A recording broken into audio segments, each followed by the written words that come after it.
Iran और America का मुआहदा होगा या नहीं, सूरत हाल वाज़ेह ना हो सकी। वर्चुअल इजलास के हवाले से भी मुत्तफ़िका तारीख सामने ना आ सकी। अमेरिका और ईरान के दरमियान जंग के खात्मे से मुतल्लिक मुआहदे पर दस्तखत से मुतल्लिक दोनों जानिब से मुतज़ाद बयानात।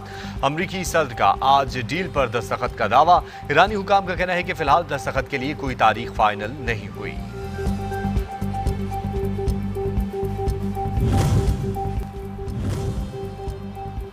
ईरान के साथ मुआहिदा पायदार, देर पा अमन यकीनी बनाने वाला होना चाहिए। बरतानवी वज़ीर आज़म का ट्रंप को फ़ोन। केयर स्टारमर कहते हैं बरतानिया किसी भी अमन मुआहिदे के नफाज में ताउन के लिए तैयार। जहाज रानी की आज़ादी को बहाल किया जाना चाहिए ताकि आलमी सतह पर मुआशी असरात को कम किया जा सके।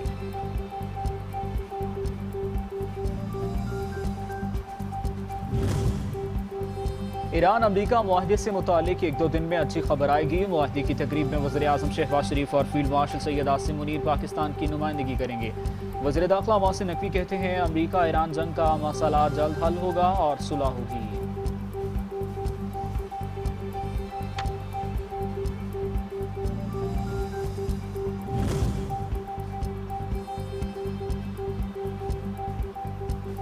ईरान और अमेरिका के दरमियान इस्लामाबाद मुआहदे पर दस्तखत का करीब आ जाना एक तारीखी लम्हा है। ऐसे वक्त में आज़ाद कश्मीर में जारी बेचैनी न सिर्फ कश्मीरी कॉज बल्कि पाकिस्तान की साख को नुकसान पहुंचा रही है। चेयरमैन पीपल्स पार्टी बिलावल भुट्टो कहते हैं सूरत हाल भारत इसराइल गठजोड़ को फ़ायदा उठाने का मौका फराहम कर रही है। मुजाहिरीन को सियासी और मुज़ाकरात की राह अपनाने का मशवरा।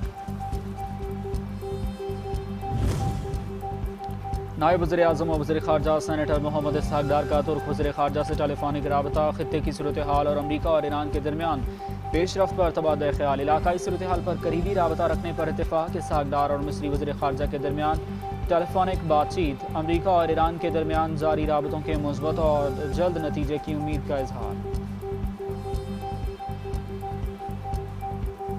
हम उस साइड पर थे तब भी हमने मिसाके मैशत की, मिसाके जमहूरियत की बात की।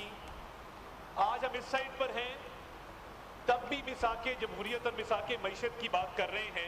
इनकी जमात के सरबराह हैं, उनके बयानात ऑन रिकॉर्ड मौजूद हैं कि पाकिस्तान डिफॉल्ट होने जा रहा है और पाकिस्तान में कोई इन्वेस्टमेंट ना करे। जब आपने IMF को लेटर लिखे तो आप चाहते थे कि ये मुल्क डिफॉल्ट करे।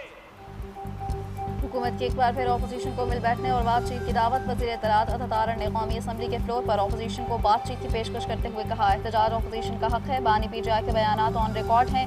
ये लोग पाकिस्तान को डिफॉल्ट कराना चाहते थे। उन्होंने IMF को कर्ज से मना करने के खत लिखे। काश उस वक्त आपने शहबाज शरीफ की मिसाक़ जमहूरियत की बात मानी होती।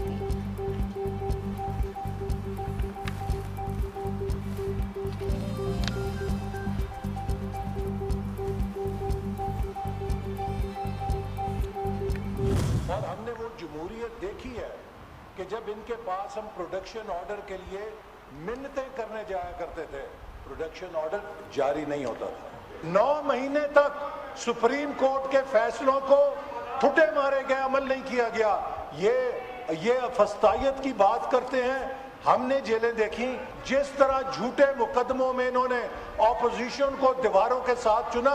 इनकी फस्तायत, इनकी जमहूरियत का चेहरा पूरी कौम ने देखा। वफाकी वज़ीर एहसन इकबाल ने अपोजिशन को आड़े हाथों लिया। कौमी असम्बली इजलास के दौरान इज़हार ख्याल करते हुए कहा कि PTI दौर में अपोजिशन को इंतकामी कार्रवाई का निशाना बनाया गया। ये अब फस्तायत की बात करते हैं। हमने जेलें देखी हैं, 9 माह सुप्रीम कोर्ट के फैसले पर अमल नहीं किया गया। इनकी फस्तायत और जमहूरियत का चेहरा पूरी कौम ने देखा।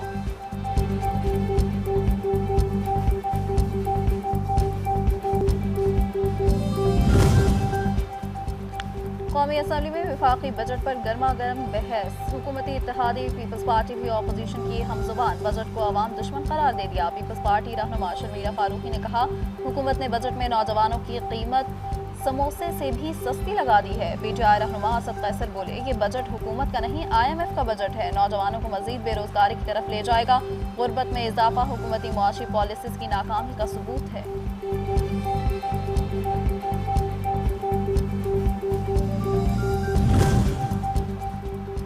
पहले हमारा कर्ज 85,000 अरब था। इस साल भी कर्ज 7,200 अरब रुपए बढ़ जाएगा। हुकूमती बजट बेमानी है। सीनियर सियासतदान शाहिद खान अब्बासी की न्यूज़ कॉन्फ्रेंस।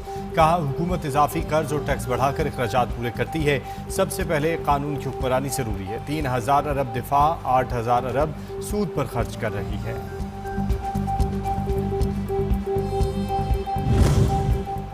पीडीएम जमातों में कोई इख्तलाफ नहीं, सिर्फ मफादात की हुसूल के लिए नूरा कुश्ती की जाती है। असल में पाकिस्तान पर 89 साल से एक ही तबका हुकूमत कर रहा है। जमात इस्लामी के अमीर हाफिज नेमुर रहमान की मीडिया से गुफ्तगू। बोले, IMF के दबाव की बात जानबूझकर की जा रही है। बजट में बहुत सी रकम अपनी नाअहलियाँ छुपाने के लिए मुख्तस की गई।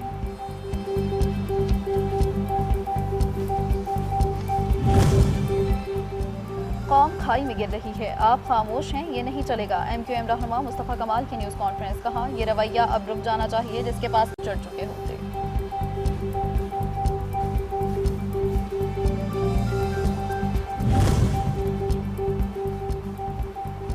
अबियात को कारोबारी रिकॉर्ड का दोबारा ऑडिट कराने का इख्तियार देने की तजवीज़। फाइनेंस बिल में अकाउंट्स की दोबारा जांच से मुतालिक नई शिक शामिल करने की तजवीज़ दी गई। नई शिक के मुताबिक कमिश्नर को मखसूस हालात में री ऑडिट का हुक्म देने का इख्तियार मिल जाएगा।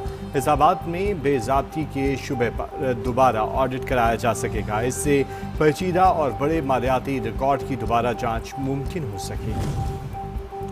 आज़ाद कश्मीर के कुछ बहके हुए भाई किसी एजेंडे पर चल रहे हैं। वज़ीर दिफा ख्वाजा आसिफ का ट्वीट लिखा, आइन को ज़रूर पढ़ लें। आइन का आर्टिकल 5 हर शहरी से रियासत के साथ गैर मुतज़लज़ल वफादारी का तकाजा करता है। बातचीत की इब्तिदा रियासत से वफादारी और मुकम्मल अताअत से होती है।